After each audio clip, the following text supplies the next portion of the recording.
ஆண்டவருடைய பரிசுத்த நாமத்துக்கு மகிமை உண்டதாக. இந்த நாள் வேத பாட வகுப்பின் மூலமாய் உங்களை சந்திப்பதில் நான் மிக்க மகிழ்ச்சி அடைகிறேன். நாம் எல்லாரும் இருக்கிற இடத்துல கண்களை மூடி கொஞ்ச நேரம் ஆண்டவரை துதித்து ஆண்டவரை ஸ்தோத்திரம் பண்ணுவோம். ஹல்லேலூயா, நன்றி செலுத்துகிறோம் அப்பா, நன்றியோடு நாங்கள் உம்மை துதிக்கிறோம். சர்வ வல்லமையுள்ள தேவனே, எல்லாவற்றிலும் மேலானவரே, நாங்கள் உம்மை துதிக்கிறோம். சகலவற்றையும் அரசாளுகிற தேவன், சகலவற்றையும் அதனதின் காலத்தில் நேர்த்தியாய் செய்கிற தெய்வமே, நன்றியோடு நாங்கள் உம்மை துதிக்கிறோம். உம்முடைய முகத்தை நோக்கி நாங்கள் பார்க்கிறோம்.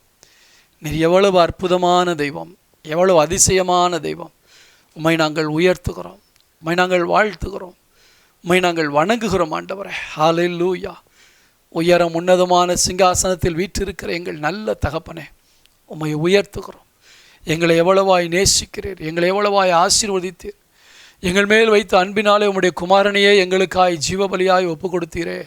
உம்முடைய அன்பை நினைத்து பார்க்கிறோம். உம்முடைய ஆளுகைக்காய் ஸ்தோத்திரம், உம்முடைய இரக்கங்களுக்காய் ஸ்தோத்திரம். நித்தியானந்தமுள்ள ஏக சக்கராதிபதியாக சர்வ லோகாதிபதியாக இருக்கிறவரே, நன்றியோடுமை துதிக்கிறோம் துதிக்கிறோம் துதிக்கிறோம். பூமியின் ராஜாக்களுக்கெல்லாம் நீர்தான் அதிபதியாக இருக்கிறீர். சகலத்தையும் ஆளுகிற தேவன், சகலத்தையும் உம்முடைய கண்ட்ரோலில் நீர் வைத்திருக்கிறதுக்காய் ஸ்தோத்திரம்.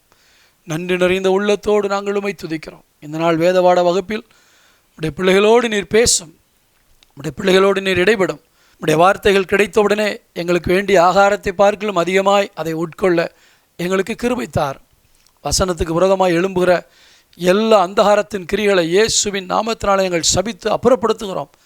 நீர் மாத்திரம் மகிமைப்படும். இயேசுவின் நாமத்தில் பிதாவே, ஆமென். அன்பான தேவனுடைய பிள்ளைகளே, இன்றைக்கு ஒரு முக்கியமான காரியத்தை நாம் தியானிக்க போகிறோம். நான் எப்பொழுது சொன்னாலும் முக்கியமான காரியம் என்று சொல்லுகிறேன் என்று நீங்கள் நினைக்கலாம். என்ன செய்வது, வசனத்தில் இருக்கிற எல்லாமே முக்கியமாகத்தான் இருக்கிறது. எனவே தான் ஒவ்வொரு பிரசங்கத்திலும் நான் முக்கியம் என்று சொல்லுகிறேன். ஆபகுக் தீர்க்க தரிசன புத்தகம் 2ஆம் அதிகாரம் 3ஆம் வசனம். குறித்த காலத்துக்கு தரிசனம் இன்னும் வைக்கப்பட்டிருக்கிறது, முடிவிலே அது விளங்கும். அது பொய் சொல்லாது, அது தாமதித்தாலும் அதற்கு காத்திரு. அது நிச்சயம் வரும், அது தாமதிப்பதில்லை. தாமதித்தாலும் காத்திரு. இந்த தாமதித்தாலும் காத்திருங்கிறது தான் நம்முடைய வாழ்க்கையில் ரொம்ப கஷ்டமாக இருக்குது.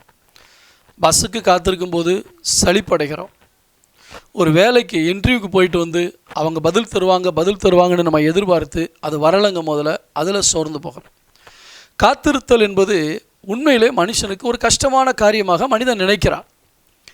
ஆனால் ஆதி பக்தர்கள், பரிசுத்த வேதாகமத்தில் தேவனோடு வாழ்ந்தவர்கள் தேவனுடைய நேரத்துக்காக காத்திருந்தார்கள்.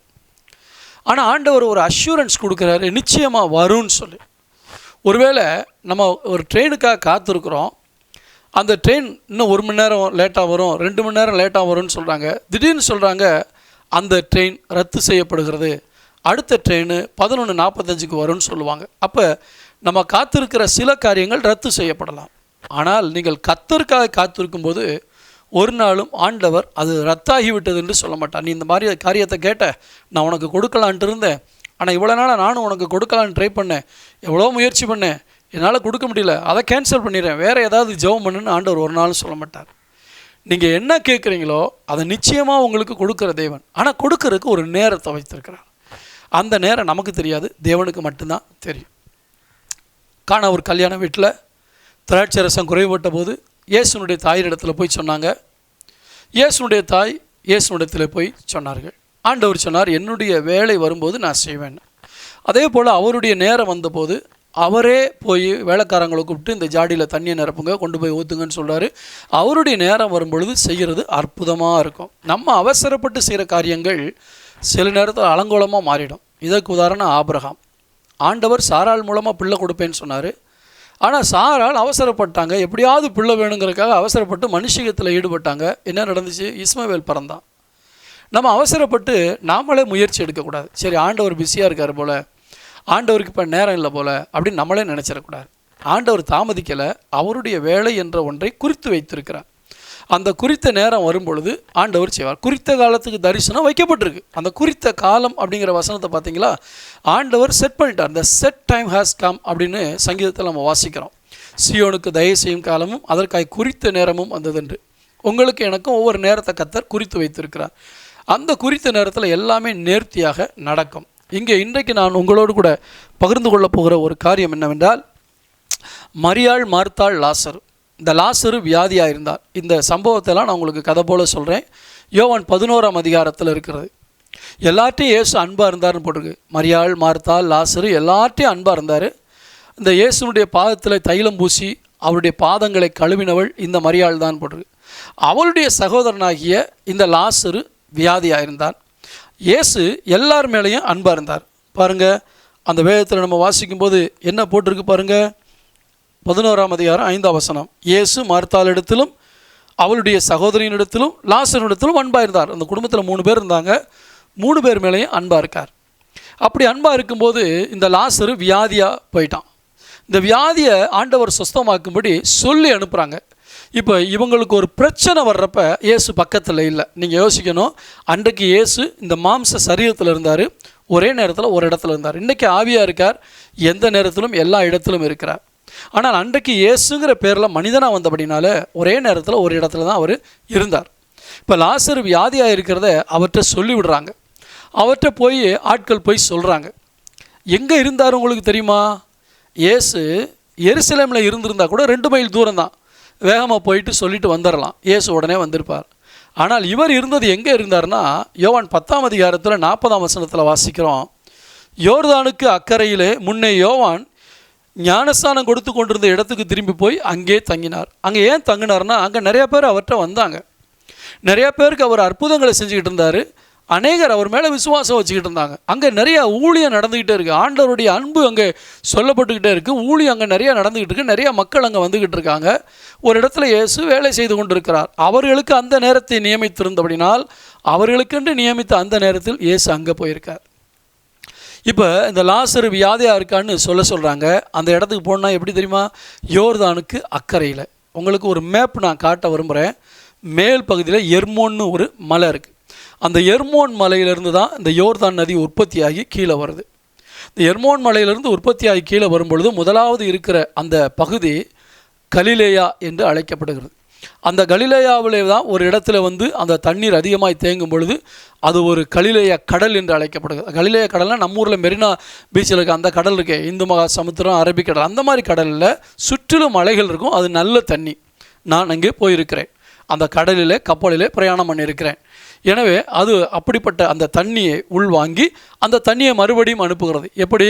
சமாரியா வழியாக, அப்படியே யூதேயா வழியாக சவக்கடலுக்கு போய் அது சேருகிறது. எனவே எர்மோன் மலையிலே தொடங்குகிற அந்த யோர்தான் நதி கலிலேயா வழியாக அப்படியே சமாரியாவுக்கு சமாரியா வழியாக அப்படியே நேர யூதேயா வழியாக சவக்கடல் போய்விடுகிறது. இப்போ பெத்தானியா என்பது இந்த யோர்தானுக்கு இந்த பக்கத்தில் இருக்கக்கூடியது, மேற்கு பக்கத்தில் இருக்கக்கூடியது. ஆனால் கிழக்கு பக்கத்தில் மோவாப் தேசம் இருக்கிறது. இந்த யோர்தானுக்கு இக்கரையிலே தான் ஆண்டவர், இக்கரையில் அக்கறையில் இருக்கார். இவங்க சைடில் இருந்து பார்க்கும்போது அக்கறையிலே ஆண்டவர் இருக்கிறார். அப்போ நடந்து போகிறதுக்கு எத்தனை நாள் ஆகும்? இன்றைக்கி மாதிரி பைக் எடுத்துகிட்டு போக முடியாது, பஸ் எடுத்துகிட்டு போக முடியாது, டாக்ஸி பிடிச்சி போக முடியாது. ஒன்று கழுதையில் போகணும், இல்லாட்டா நடந்து போகணும். இவங்க இருந்த வசதிக்கு அன்றைக்கி நடந்து தான் போயிருப்பாங்க. யோசித்து பாருங்கள். இந்த இடம் பர்டிகுலராக சொல்லணுன்னா, யோவான் எழுதின சுவிசேஷத்தில் 3ஆம் அதிகாரத்தில் சொல்லப்பட்டிருக்குது, சாலிம் ஊருக்கு சமீபமான ஐனோன் என்னும் இடத்தில் தண்ணீர் மிகுதியாக இருந்தபடினால் யோவானும் அங்கே ஞானசானம் கொடுத்து வந்தான். அப்போ நான் நினைக்கிறேன் அவன் ஞானசானம் கொடுத்து வந்த இடம் ஐனோன் என்று சொல்லலாம், சாலிம் ஊருக்கு சமீபமாக. இப்போ இங்கேருந்து அவங்க போய் சொல்கிறதுக்கு எத்தனை நாளாக இருக்குன்னு தெரியாது. இவங்க சொல்லிட்டு வர்றதுக்குள்ளே லாசரு செத்து போயிட்டான். இப்போ சொன்ன உடனே இயேசு வருவார்னு எதிர்பார்த்தாங்க. ஆனால் வேதம் சொல்லுகிறது, யோவான் 11ஆம் அதிகாரம் 6ஆம் வசனத்தில், அவன் வியாதியாக இருக்கிறதாக அவர் கேள்விப்பட்ட போது தாம் இருந்த இடத்துல பின்னும் 2 நாள் தங்கினார். அவருக்கு போய் சேர்ந்தது அவன் வியாதியாக இருக்கான்னு. அந்த இடத்துல கேட்ட உடனே வரல. ரொம்ப நேசித்த ஒரு குடும்பம் பிரச்சனையில் இருக்காங்கன்னு தெரிஞ்சுமே உடனே வரல. ஏன் உடனே வரலன்னா 2 காரியங்கள். ஒன்று, தேவனுடைய வல்லமையை அதிகமாய் அவர்கள் பார்க்க வேண்டும் என்று தேவன் விரும்பினார். எப்படி? உயிரோடு இருக்கிறவனுக்கு சுகத்தை கொடுக்கறத விட செத்து போனதுக்கப்புறம் அவனை உயிரோடு எழுப்புனா என்னுடைய வல்லமையை இன்னும் அதிகமாக அவங்க உணர்ந்து கொள்வார்கள் என்பது. ரெண்டாவது, கூட இருக்க சீஷர்கள் இருக்காங்க பார்த்தீங்களா, இவங்க இப்படிப்பட்ட வல்லமையை பார்த்து நாங்கள் பின்பற்றுகிற இந்த ஆண்டவர் எவ்வளவு வல்லமையுள்ளவர் என்பதை அவர்கள் பார்க்க வேண்டும் என்பதற்காக ஒரு காரியத்தில் பல காரியங்களை நமக்கு கற்றுக் கொடுக்கிற தேவன் நம்முடைய ஆண்டவர். எனவே 2 நாள் தங்கின உடனே இவங்களுடைய மனசு எப்படி இருந்திருக்கும் யோசிச்சு பாருங்கள். இப்போ நாம் சில காரியங்களுக்காக ஜெபிக்கிறோம், ஜெபித்த உடனே பதில் வரவில்லை. உடனே நம்ம கூட ரொம்ப அன்பாக இருக்க மாதிரி பிசாசு பேசுவான். எப்படி தெரியுமா, நீ இவ்வளவு ஜெபம் பண்ணுறிய, ஆண்டவர் உனக்கு பதில் கொடுத்தாரா? 1 நாள் ஆச்சு, 2 நாள் ஆச்சு, 1 மாதம் ஆச்சு, 2 மாதம் ஆச்சு, நீ குழந்தைக்காக பல வருடமாக ஜெபம் பண்ணுற, திருமணத்துக்காக பல வருடமாக ஜெபம் பண்ணுற, வேலைக்காக பல வருடமாக ஜெபம் பண்ணுற, இந்த பிரச்சனை தீரணும்னு எவ்வளோ நாளாக ஜெபம் பண்ணுற, உனக்கு ஒன்றுமே வரலையே. ஆண்டவர் அதெல்லாம் சும்மா பொய். கூட இருக்கும்போது உங்கள் வீட்டில் வந்து தங்குறதுக்காக, உங்கள் வீட்டில் வந்து சாப்பிட்றதுக்காக ரொம்ப அன்பாக இருக்க மாதிரி நடிச்சிருப்பார். இப்போல்லாம் அவர் வரமாட்டாருங்கிற மாதிரி இந்த மரியாள் மார்த்தாள் இடத்துல அவன் பேசி இருந்திருப்பான். அவ்வளோ அன்பாக இருந்தார் இந்த குடும்பத்தில். இப்போ சொல்லிவிட்ட உடனே இயேசு தாமதிக்கிறார். வேண்டுமென்றே அவர் 2 நாள் தாமதிக்கிறார். இப்போ இங்கே நம்ம கற்றுக்கொள்ள வேண்டிய காரியம் என்னவென்றால், நமக்கு எவ்வளவுதான் அவசரமாக இருந்தாலும் எந்த காரியத்தை எந்த நேரத்தில் செய்ய வேண்டும் என்று அவர் அனாதி காலத்தில் தீர்மானித்து விட்டபடினாலே அந்த தீர்மானத்தின் அடிப்படையில் தான் அவர் செய்வார். நம்முடைய அவசரத்துக்கு ஓடி வரவும் மாட்டார், நம்ம தாமதிக்கிறதுனால அவர் தாமதிக்கவும் மாட்டார். இந்த நாட்களிலே அநேக காரியங்களுக்காக நம்ம ஜெபிக்கிறோம். கொரோனா வியாதி தீரணும்னு ஜெபிக்கிறோம். ரொம்ப வீராவேசமாக ஜெபம் பண்ணி இப்போ முடிஞ்சிடும் அப்போ முடிஞ்சிடும்னு எத்தனையோ ஊழியக்காரவங்க டிவியில் நிறையா பேருக்கு சொல்லிட்டு இருந்தாங்க, இந்த மாதத்தோடு முடிஞ்சிடும், அடுத்த மாதத்தோடு முடிஞ்சிடும்ட்டு. அது நம்ம விரும்புகிற காரியம், நம்ம யூகத்தின் அடிப்படையில் அப்படி சொல்கிறோம். ஆண்டவர் ஒரு நாளும் இந்த மாதத்தோட கொரோனா வியாதி போகும்னு சொல்லலை, நம்ம கேட்குறோம், அவ்வளோதான். ரெண்டாவது, சபை திறந்து விடும் என்று இந்த மாதத்தில் திறந்துடும், அடுத்த மாதத்தை திறந்துடும்னு சொல்கிறாங்க. என்னை பொறுத்தளவுக்கு சபை எப்போ திறக்கும்னா, ஆண்டவருடைய சித்தத்தின்படி நம்ம ஜெபம் பண்ணுறது ஜெபம் பண்ணிக்கிட்டே இருக்கணும். அதற்குன்னு அவர் ஒரு வேலையை வைத்திருக்கிறார், அந்த வேலையில் அவர் கிரியை செய்வார். கர்த்தருக்கு ஸ்தோத்திரம். இப்போ இந்த லாசர் வியாதியாக இருந்த உடனே இவங்களுக்கு ஒரு நம்பிக்கை என்ன தெரியுமா, இயேசு இருக்கும்போது எங்களுக்கு கவலை இல்லை. ஏன்னா இயேசு எவ்வளவோ அற்புதங்களை செய்தவர். இயேசுகிட்ட ஒரு வார்த்தை சொன்னால் எங்கள் மேலே ரொம்ப அன்பாக இருக்க தெய்வம் ஓடி வந்து எங்களுக்கு உதவி செய்வாருங்கிற நம்பிக்கையில் சொல்லிவிட்டாங்க. ஆனால் சொன்ன உடனே வரல. நீங்களும் நானும் பல பிரச்சனைகளில் முழங்கால் போடும்போது எப்படி முழங்கால் போட தெரியுமா, என்னை ரட்சித்த அன்பான தெய்வம், எவ்வளவோ பாவத்தில் கிடந்தேன், எவ்வளவோ அக்கிரமத்தில் கிடந்தேன், எனக்காக உயிரையே கொடுத்த தெய்வம் இதெல்லாம் தரமாட்டாரா? கண்டிப்பாக நான் ஜெபிக்க போகிறேன், இன்றைக்கே அற்புதம் நடக்க போதுன்னு எத்தனையோ முறை நம்ம சில காரியங்களை ரொம்ப ஆர்வத்தோடு ஜெபம் பண்ணோம், பதில் வரலை, சோர்ந்து போனோம். இன்றைக்கி ஆண்டவர் உங்களை பார்த்து இந்த வார்த்தையின் மூலமாய் பேசுகிறார். நிச்சயமாக அது வரும், தாமதிக்காது. ஆனால் நீங்கள் காத்திருங்க. இவர்கள் என்ன செய்தார்கள், காத்திருக்க முடியாமல் இனி இயேசு வந்து பிரயோஜனம் இல்லை என்று அடக்கம் பண்ணி விட்டார்கள். சில வசனங்களை நான் உங்களுக்கு வாசிக்க விரும்புகிறேன். 11ஆம் வசனம். இவைகளை அவர் சொல்லிய பின்பு அவர்களை நோக்கி, நம்முடைய சிநேகிதனாகிய லாசரு நித்திரை அடைந்திருக்கிறான், நான் அவனை எழுப்ப போகிறேன் என்றார். அதனால் கவனிங்க, நியூஸ் வர்றப்போ வியாதியாக தான் இருந்தான்னு வந்திருக்கு. இவங்க சொன்ன உடனே சரிப்பா நீங்கள் போங்கப்பா நான் வர்றேன் அப்படின்னு சொல்லிட்டார் ஆண்டவர். ஆனால் வர்றதுக்குள்ளே இங்கே சாவு. இந்த செத்த நியூஸை இவருக்கு சொல்லிவிட்டாங்களா இல்லையான்னு தெரியாது. இப்போ உயிரோடு இருக்கும்போதே இயேசு ஒன்றும் செய்யலை, செத்ததுக்கப்புறம் அவர் என்ன செய்ய போகிறாருங்கிற எண்ணம் அவங்களுக்குள்ளே இருந்துச்சு. நான் அதுக்கு வசன ஆதாரத்தை தரேன். ஏன்னா ஆண்டவரே நீங்கள் இங்கே இருந்திருந்தால் இதெல்லாம் நடந்திருக்காதே, அப்போ நடந்து போச்சு, இனி என்ன பண்ணுறது அப்படிங்கிற மாதிரி. நிறைய நேரத்தில் பிசாசு எப்படி தெரியுமா நம்மளை வஞ்சிக்கிறான். சரி, இனி ஆண்டவர் பதில் தர மாட்டார், இனி இதுக்காக நம்ம காத்திருக்குங்கிற அவசியம் இல்லை, நம்ம செய்ய வேண்டியதை செய்வோம். தெய்வ பிள்ளைகளே, ஆண்டவர் அவர் செய்ய வேண்டிய காரியங்களை அவருடைய நேரத்தில் செய்கிற வரைக்கும் கொஞ்சம் பொறுமையாக காத்திருப்போம். அதுக்குள்ளே அவசரப்பட்டு நம்ம எதையாவது செய்யணும்னு முற்பட்டு விடக்கூடாது. இவர்கள் என்ன செய்தார்கள், லாசருவை கொண்டு போய் கல்லறையில் வைத்து விட்டார்கள். ஏன், இனி இயேசுவை நம்பி பிரயோஜனம் இல்லை. ஆனால் இயேசுவுக்கு அவன் மரித்தது தெரியும், ஆவியிலே அவர் அறிந்து விட்டார். சகலத்தையும் அறிந்த தேவன், அவர் மாம்சத்தில் இருந்தாலும் எல்லாவற்றையும் அறிந்த தேவாதி தேவனாக அவர் இருக்கிறார். எனவே தான் சொல்கிறார் சீஷர்களிடத்தில், வந்த நியூஸ் என்னது, வியாதியாக இருக்கான், நான் வர்றேன்னு சொல்லியிருப்பார், இவங்க போயிட்டாங்க. செத்துட்டாங்கிற நியூஸு இன்னும் இயேசுவிட்ட வரலை. ஆனால் இயேசுவுக்கு தெரியும் அவன் நித்திரையாக இருக்கிறான். இவங்க சீஷர்கள் இதை புரிஞ்சுக்கல, நித்திரையாக இருந்தால் அவன் எந்திரிப்பானே, எதுக்கு நம்ம போய் எழுப்பணும் அப்படின்னு. அப்போ வெளிப்படையாகவே சொல்லிட்டாரு, லாசரு மரித்து போய்விட்டான், நான் போய் அவனை எழுப்ப போகிறேன். இப்போ இவங்களுக்கெல்லாம் பயங்கர கோவம். என்னென்ன கோவத்தை வெளியே காட்டலை. என்ன ஆண்டவரே, அங்கே இருக்கும்போது நமக்கு 1000 பிரச்சனை வந்துச்சு, இப்போ தான் ஒரு பிரச்சனையை கடந்து வந்தோம், இப்போ மறுபடியும் அங்கே போக சொல்கிறீங்களே அப்படின்னு சொல்கிறானுங்க. பாருங்கள், அந்த வசனத்தை நான் வாசிக்கிறேன் உங்களுக்கு. 16ஆம் வசனம். அப்பொழுது திமுது எனப்பட்ட தோமா மற்ற சீஷர்களை நோக்கி, அவரோடு கூட மரிக்கும்படி நாமும் போவோம் வாருங்கள் என்று அவன் சொல்லுகிறான். ஸோ ஆண்டவர் சொல்கிறாரு, நான் எழுப்ப போகிறேன்ட்டு. ஆனால் இங்கேருந்து என்ன பதில் வருது? அவரோடு சேர்ந்து மரிக்கும்படி போவோம். மரித்த ஒருவனை இயேசு எழுப்ப போகிறார். ஆனால் சீஷர்கள் அதை புரிஞ்சுக்கிறாம, நம்ம போனோம்னா நம்மளும் காலி, ஏற்கனவே பிரச்சனையோட தான் அங்கேருந்து வந்தோம், இப்போ போனோம்னா இயேசுவையும் கொண்டுருவாங்க, அவரோடு நம்மளையும் கொண்டுருவாங்க, அப்படி தான் போகிறாங்க. அப்போ இயேசு வந்தபோது அவன் கல்லறையில் வைக்கப்பட்டு 4 நாளாயிற்று என்று கண்டார். நல்லா கவனிங்க, நம்ம ஊர் வழக்கப்படி ஒரு நாள் ஒரு மனுஷன் செத்து போயிட்டா அடுத்த நாள் அடக்கம் பண்ணுவாங்க. முக்கியமான ஆட்கள் வெளிநாட்டில் இருந்தால் வர்ற வரைக்கும் 2 நாள் 3 நாள் வைத்திருப்பாங்க. இவன் மரித்து 4 நாட்கள் அல்ல, கல்லறையில் வைக்கப்பட்டு 4 நாட்கள்.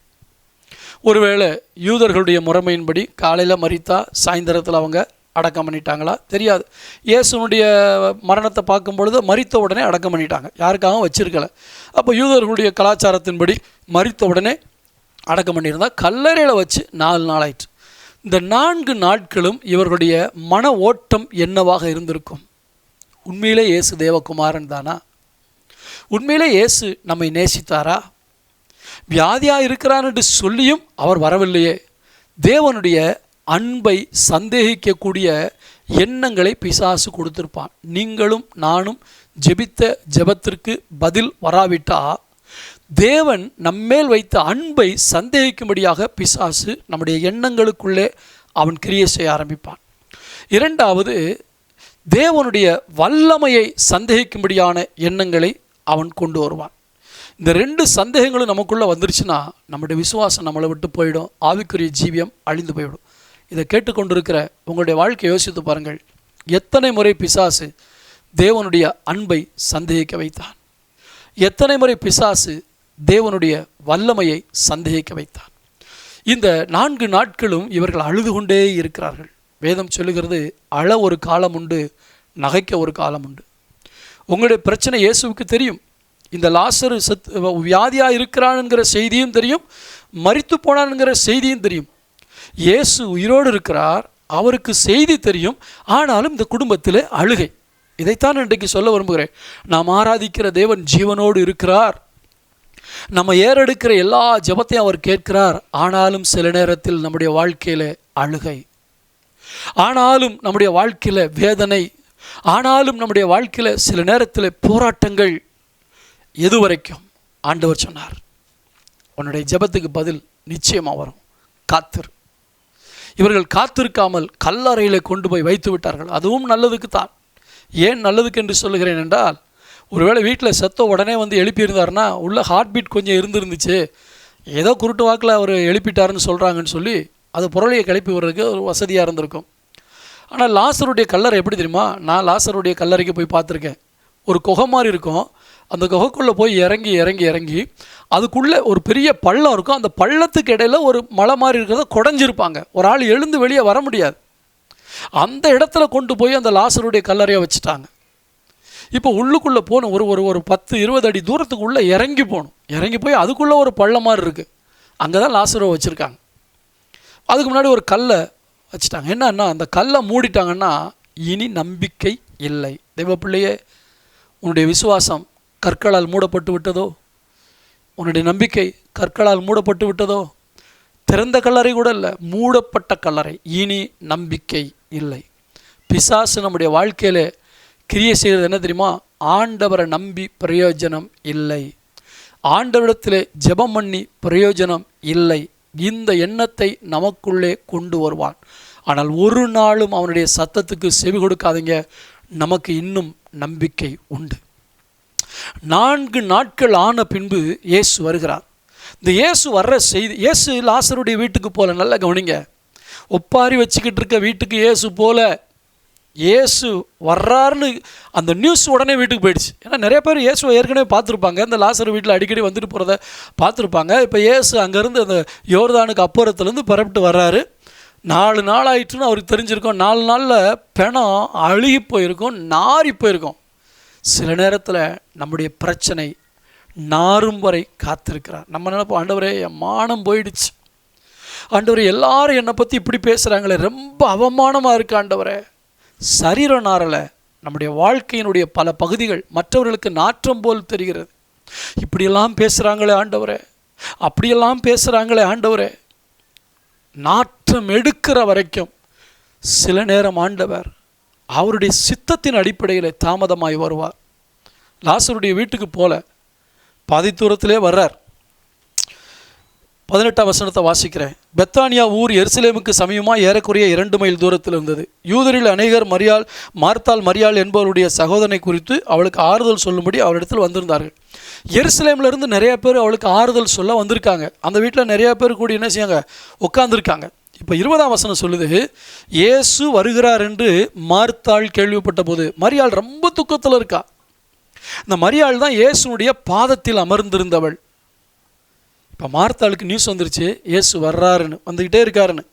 உடனே என்ன பண்ணா, அவள் இயேசுடத்தில் வர்றா. 21ஆம் வசனத்தில் மார்த்தாள் இயேசுனிடத்தில் வந்து, ஆண்டவரே நீர் இங்கே இருந்திருந்தீனால் என் சகோதரன் மரிக்க மாட்டான். அப்படின்னா அர்த்தம், நீங்கள் இல்லாமல் போயிட்டீங்களே ஆண்டவரே, நீங்கள் இருந்திருந்தால் இப்படி நடக்காதே, எல்லாமே முடிஞ்சு போச்சே. அப்போ ஆண்டவர் சொல்கிறாரு, நான் தான் உயிர்த்தெழுதலும் ஜீவனமாக இருக்கிறேன், என்னை விசுவாசிக்கிறவன் மரித்தாலும் பிழைப்பான்னு ஆண்டவர் சொன்ன உடனே போய் மரியாளை கூட்டிகிட்டு வா அப்படிங்கிறார். மரியாளை கூட்டிகிட்டு வா அப்படின்னு சொன்ன உடனே அவள் வந்து சொல்கிறா.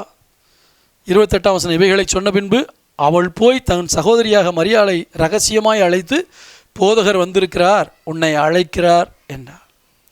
அவள் அதை கேட்ட உடனே சீக்கிரமாக எழுந்து அவரிடத்தில் வந்தாள். இப்போ நல்லா கவனிங்க, நீங்கள் ஒருத்தர் இடத்துல உதவி கேட்குறீங்க, உதவி தேவைப்படுற நேரத்தில் அவர் உதவி செய்யாமல் உங்கள் காரியமெல்லாம் முடிஞ்சு, நம்பிக்கையெல்லாம் முடிஞ்சு, அவமானப்பட்டு நாத்தம் எடுத்து போனதுக்கப்புறம் அவர் வந்து நான் உதவி செய்ய போகிறேன் வர சொல்லுன்னு சொன்னால், அவரை போச்சொல்லு, நினச்ச நேரத்தில் வரலை, கேட்ட நேரத்தில் வரலை, இனி வந்து என்ன பிரயோஜனம், இருக்கிற இடத்துல வேதனையான வார்த்தைகளை சொல்லி விடுவோம். ஆனால் இந்த மரியாள் எழுந்து சீக்கிரமாக, அந்த வார்த்தையை பாருங்கள், 9ஆம் வசனம், அவள் அதை கேட்ட உடனே சீக்கிரமாக எழுந்து அவரிடத்தில் வந்தாள். இயேசு இன்னும் கிராமத்துக்குள் வராமல் மார்த்தாள் தம்மை சந்தித்த இடத்திலே இருந்தார். இன்னும் ஊருக்குள்ளே போல. அப்படிப்பட்ட இடத்துல வந்த உடனே அப்பொழுது வீட்டிலே அவளுடனே இருந்து அவளுக்கு ஆறுதல் சொல்லி கொண்டிருந்த யூதர்கள் மரியாள் சீக்கிரமாக எந்திரிச்சு போகிறத பார்த்து கல்லறைகளை அழத்தான் போகிறான்னு நினச்சி அவங்களும் வர்றாங்க. இப்போ இந்த கூட்டத்தெல்லாம் பார்த்த உடனே இயேசு என்ன செய்கிறார் தெரியுமா? அவர் ஆவியிலே துயரம் அடைந்தார். 33ஆம் வசனம், அவள் அழுகிறதையும் அவளோடு கூட வந்த யூதர்கள் அழுகிறதையும் இயேசு கண்டபோது ஆவியிலே கலங்கி துயரமடைந்து, அவனை எங்கே வைத்தீர்கள் என்றார். ஆண்டவரே வந்து பாரும் என்றார்கள். இயேசு கண்ணீர் விட்டார். ஏன் அழுதாரு? ஐயோ லாசரு செத்து போயிட்டானே அப்படின்னு அழலை. இந்த மரியாளுடைய குடும்பத்தில் வந்திருந்த அத்தனை பேரும் அழுகிறத பார்க்கும்போது அவர்களோடு இணைந்து துக்கத்தில் பங்கெடுத்தார்.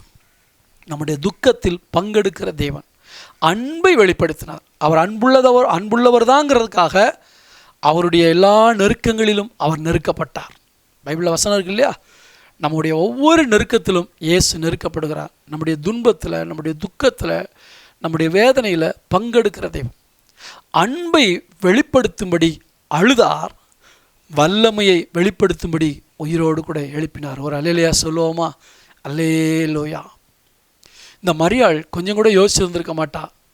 எனக்கு மறுபடியும் நான் இழந்த சகோதரன் எனக்கு திரும்ப கிடைப்பான்னு ஒரு நாள் அவள் எதிர்பார்த்துருந்திருக்கவே மாட்டா.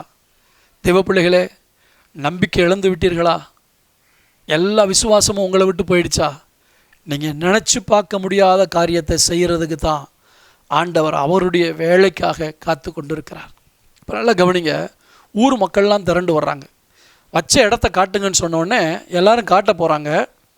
இவங்க என்ன நினச்சிருப்பாங்க தெரியுமா?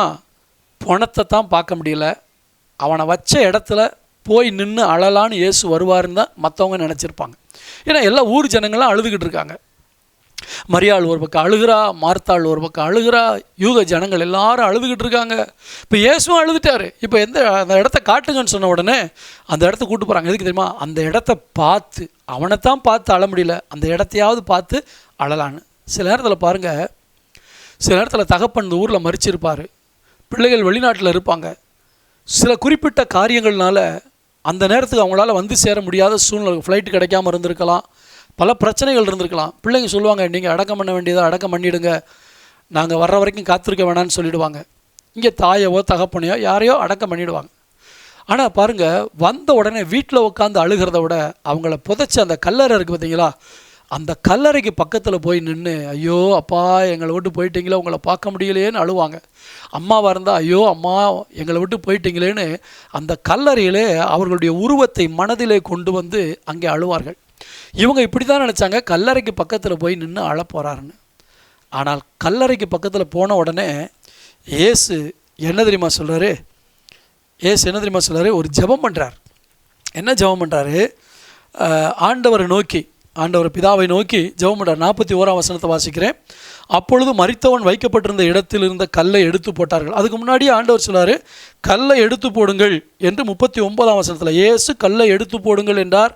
மரித்தவனுடைய சகோதரியாகிய மார்த்தாளவை நோக்கி, ஆண்டவரே இப்பொழுது நாருமே 4 நாளாயிற்றே, நாற்றம் எடுத்த நிலைமைக்கு வந்து விட்டார்கள், இப்பொழுது நாருமே என்று சொல்லி கொண்டிருக்கிறார்கள். இயேசு அவளை நோக்கி, நீ விசுவாசித்தால் தேவனுடைய மகிமையை காண்பாய் என்று நான் உனக்கு சொல்லவில்லையா? நாறி போனாலும் உன் விசுவாசத்தை விட்டு விடாத. உன் அழுகை முத்தி போனாலும், உன் சூழ்நிலை எல்லாமே மாறி போனாலும் விசுவாசத்தை மட்டும் ஒரு நாளும் விட்டு விடாது என்பதான் அங்கே சொல்லப்படுகிறதான ஒரு காரியம். அப்பொழுது மரித்தவன் வைக்கப்பட்டிருந்த இடத்தில் கல்லை எடுத்து போட்டார்கள். இயேசு தம்முடைய கண்களை ஏறெடுத்து, எதை செய்தாலும் நாம் ஜெபத்தோடு செய்ய வேண்டும். அதற்கு முன் உதாரணமாக இயேசு அந்த இடத்துல ஜெபிக்கிறார். பரலோகத்தில் இருக்கிற தேவனுக்கும் பூமியில் இயேசுக்கும் நேரடி தொடர்பு இருக்கிறது என்பதை சுற்றிலும் இருக்கிற இந்த யூதர்கள் நம்பணும். ஏன் இயேசு இந்த இடத்துல ஜெபிக்கிறார்னா, இதுக்கு முன்னாடியெல்லாம் நான் பிதாவினால் அனுப்பப்பட்டேன், என்னை பிதா அனுப்பினார், என்னை பிதா அனுப்பினார்லாம் சொன்னப்போ இந்த யூதர்கள் விசுவாசிக்கலை. நீ தச்சனுடைய குமாரன் அல்லவா, நீ எப்படி பரலோகத்தில் வந்த, தேவனை எப்படி உன் பிதான்னு சொல்லலாம், இப்படியெல்லாம் அவங்க சொன்னாங்க. ஆனால் இதுதான் சரியான டைம். ஒரே சம்பவத்தில் பல காரியங்களை செய்து முடிக்கிறவர் நம்முடைய ஆண்டவர். நல்லா கவனிங்க, லாசரு வியாதியாக இருக்கிறப்ப இயேசு வந்திருந்தார்னா வீட்டில் வந்து அவனை சுகமாக்கியிருப்பார். இயேசுனுடைய வல்லமை அந்த வீட்டாருக்கு தெரிஞ்சிருக்கும். ஆனால் இவ்வளவு யூதர்களுக்கு தெரிந்திருக்க வாய்ப்பில்லை. அநேகர் ஆண்டவரை விசுவாசிப்பதற்காக சில நேரம் அவருடைய பிள்ளைகளாகிய நாம் கண்ணீரின் அனுபவத்தில் நடத்தப்படுகிறோம். அநேகர் நம்ம வாழ்க்கையில் நடக்கிற சம்பவங்களை வச்சு அநேகர் விசுவாசிக்கிறதுக்காக சில நேரம் கண்ணீரின் அனுபவத்தில் கடந்து செல்கிறோம். அதில் தேவன் நம்முடைய வாழ்க்கையில் அற்புதத்தை செய்யும்போது அதை நம்ம சாட்சியாக சொல்லும் பொழுது, ஓ இப்படியெல்லாம் ஆண்டவர் செஞ்சாரான்ட்டு அநேகர் நாம் சொல்லுகிற சாட்சியை கேட்டு ஆண்டவர் மேல் விசுவாசம் வைக்கிறார்கள். இப்போ அந்த இடத்துல போய் சொல்கிறாரு, பிதாவே, 41ஆம் வசனத்தினுடைய பின்பகுதி, பிதாவே நீர் எனக்கு செவி கொடுத்தபடியால் உம்மை ஸ்தோத்திரிக்கிறேன். எடுத்த உடனே என்ன சொல்கிறாரு? ஆண்டவரே எனக்கு செவி கொடுத்தபடி, பரலோக பிதாவே லாசர் செத்து போயிட்டான், இப்போ நான் இவனை ஜெபம் பண்ணி எழுப்ப போகிறேன், நீங்கள் எனக்கு உதவி செய்யுங்க அப்படின்னு சொல்லிட்டு எனக்கு செவி கொடுத்தபடியால்னு சொன்னால் அர்த்தமாக இருந்திருக்கும். எடுத்த உடனே பிதாவே எனக்கு செவி கொடுத்தபடியால் அப்படின்னு அர்த்தம், என்றைக்கு இயேசு ஒரு காரியத்தை செய்யும்படி தீர்மானிக்கிறாரோ அது உடனடியாக பிதாவினால் அங்கீகரிக்கப்படுகிறது. அதனால தான் அங்கே அப்படி சொல்லப்பட்டிருக்கிறது. ஸ்தோத்திரிக்கிறேன், நீர் எப்பொழுதும் எனக்கு செவி கொடுக்கிறீர் என்று நான் அறிந்திருக்கிறேன். ஆனாலும் நீர் என்னை அனுப்பினதை சூழ்ந்து நிற்கும் ஜனங்கள் விசுவாசிக்கும்படியாக அவர்கள் நிமித்தம் இதை சொன்னேன். வீட்டில் போய் சுகமாக்கியிருந்தா இந்த சூழ்ந்து இருக்கிற ஜனங்கள் இயேசுவின் மேல் நம்பிக்கை வைத்திருக்க முடியாது. இவ்வளவு ஜனங்களும் வந்து ஆளணும், இவ்வளவு ஜனங்களும் இயேசுவை சந்தேகப்படணும், இந்த ஆண்டவர் வராமல் போயிட்டாரே, இவ்வளோ அன்பாக இருந்தாரே வரலையேன்னு பல காரியங்களை இயேசுவை குறித்த நெகட்டிவான தாட்ஸ் வந்துச்சு. இயேசுனுடைய வல்லமையை குறித்த, அன்பை குறித்த நெகட்டிவ் எண்ணங்கள் எவ்வளவோ வந்துச்சு. ஆனால் ஆண்டவர் இந்த இடத்துல என்ன தெரியுமா சொல்கிறாரு? நான் இவ்வளவு தாமதமாக வந்ததுக்கு காரணம், லாசருவை இன்னும் 10 நாள் கழிச்சே என்னால் எழுப்ப முடியும். ஆனால் சூழ்ந்திருக்கிற ஜனங்கள், மரியாள், மார்த்தாள், லாசருவை மட்டும் நான் நேசிக்கலை. நான் பிதாவினிடத்துலேருந்து வரலன்னு சொல்லி என்னை எதிர்க்கிற ஜனங்களை கூட நான் நேசிக்கிறேன். அவங்களும் விசுவாசிக்கும்படியாகத்தான் இதை சொன்னேன் என்று சொல்லிவிட்டு 43ஆம் வசனத்தில் இவைகளை சொன்ன பின்பு லாசருவே வெளியே வா என்று உரத்த சத்தமாய் கூப்பிட்டார். அங்கே இருந்து அவன் உயிரடைந்து கட்டுகள்லாம் அவிழ்ந்து வந்திருந்தா கூட அந்த வளையத்துக்குள்ளே அப்படி தவழ்ந்து வந்திருப்பான்னு சொல்லலாம். எனக்கு ஆச்சரியம். அதாவது இந்த இடத்த போய் பார்க்குற வரைக்கும் தேவனுடைய வல்லமையினால் உணர்ந்து அவர் உயிர்ப்பிக்கிற வல்லமையை உணர்ந்தேன். ஆனால் இன்னும் என்ன ஆச்சுன்னா, அந்த இடத்துலேருந்து எப்படி வெளியே வந்தானா, கை கட்டப்பட்டிருக்கு, உடம்பெல்லாம் சுற்றி கட்டப்பட்டிருக்கு. வெளியே வந்ததுக்கப்புறம் தான் ஆண்டவர் அவனுடைய கட்டுகளை அவிழ்த்து விடுங்கள்னு சொல்கிறாரு. யோசிச்சு பாருங்கள், இது எதுக்காக தெரியுமா? இந்த வசனத்தை நான் வாசிக்க விரும்புகிறேன். 45ஆம் வசனம். அப்பொழுது மரியாளிடத்தில் வந்திருந்து இயேசு செய்தவைகளை கண்டவர்களாகிய யூதரில் அநேகர் அவரிடத்தில் விசுவாசம் உள்ளவர்களானார்கள். 12ஆம் அதிகாரம் 10ஆம் வசனம். லாசர் நிமித்தம் யூதர்களில் அநேகர் போய் இயேசுவிடத்தில் விசுவாசம் வைத்தபடியால். ஏன் தெரியுமா ஆண்டவர் தாமதிக்கிறார்? உங்களுக்கு நடக்கிற சம்பவம் ரொம்ப மோசமாக போனாலும் அந்த மோசமான சூழ்நிலையிலையும் என்னுடைய வல்லமையை வெளிப்படுத்த முடியும் என்பதை உங்களுக்கு நிரூபிப்பது மட்டுமல்ல, உங்களுடைய மோசமான சூழ்நிலையிலிருந்து ஆண்டவர் உங்களுக்கு செய்கிற அற்புதத்தை பார்க்கிற ஜனங்களும் ஆண்டவர் மேல் விசுவாசம் வைக்கும்படியாக. நமக்கு ஒருவர் உண்டு, நாறிப்போனாலும் நம்மை நறுமணமாக்க. நாருமே என்று அவள் சொல்லுகிறாள். 39ஆம் வசனத்துடைய பின்பகுதி, இப்பொழுது நாருமே 4 நாளாயிற்றே. அதே வீட்டில் பாருங்கள், 12ஆம் அதிகாரம் 3ஆம் வசனத்தினுடைய பின்பகுதி, அந்த வீடு முழுவதும் தைலத்தின் பரிமளத்தினால் நிறைந்திருந்தது. வாசனை வீசிற்று.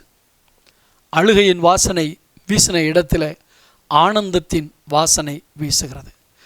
பிணத்தின் சாவின் வாசனை வீசின இடத்துல ஜீவனின் வாசனை வீசுகிறது. இழப்பின் வாசனை வீசின இடத்துல ஆசீர்வாதத்தின் வாசனை வீசுகிறது. இதை பார்த்து கொண்டிருக்கிற எனக்கு அன்பான கர்த்தருடைய பிள்ளையே, தாமதித்தாலும் காத்திரு. அவர் வராமல் இருப்பதற்கு காரணம் உண்டு. உடனடியாய் பதில் கொடுக்காமல் இருப்பதற்கு காரணம் உண்டு. ஏற்ற நேரத்தில் சகலத்தையும் அதனதன் காலத்தில் அவர் செய்ய வல்லவராயிருக்கிறார். அந்த வீட்டின் மேல் அன்பு வைத்ததை தேவன் நிரூபித்து காண்பித்தார். என்ன?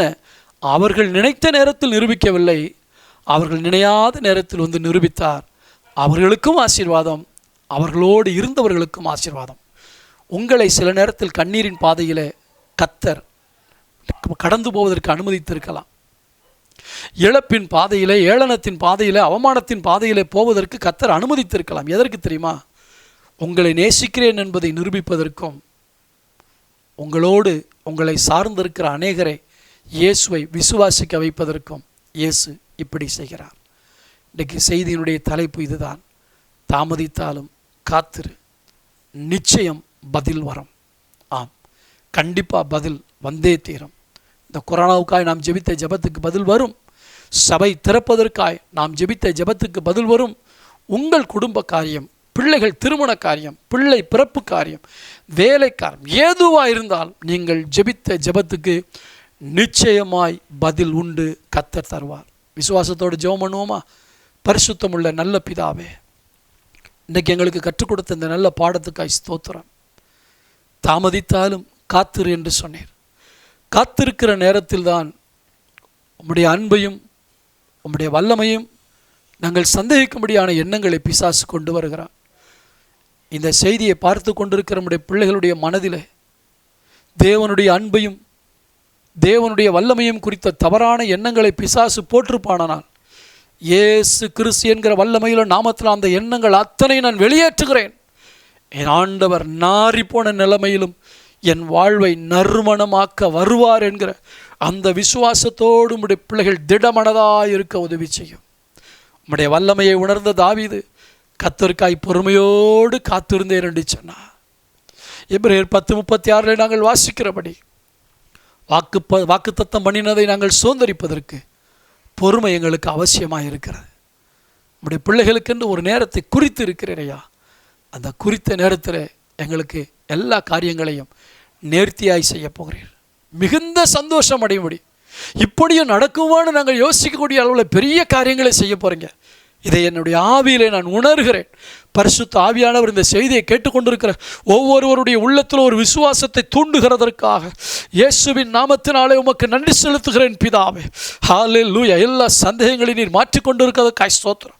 எல்லா புலம்பல்களையும் கர்த்தர் மாற்றிக்கொண்டிருக்கிறதுக்காய் ஸ்தோத்திரம். இன்னும் நான் தேவனை நேசிப்பேன் என்று உம்முடைய பிள்ளைகள் தீர்மானம் எடுக்கட்டும். இன்னும் நான் கர்த்தருக்காய் காத்திருப்பேன் என்று உம்முடைய பிள்ளைகள் சொல்லட்டும்.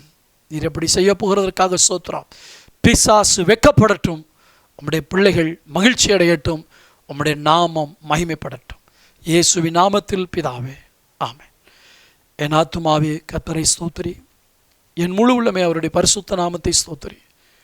என் ஆத்துமாவே கர்த்தரை ஸ்தோத்திரி, அவர் செய்த சகல உபகாரங்களையும் மறவாதே. ஆமென். நிச்சயம் பதில் உண்டு. God bless you.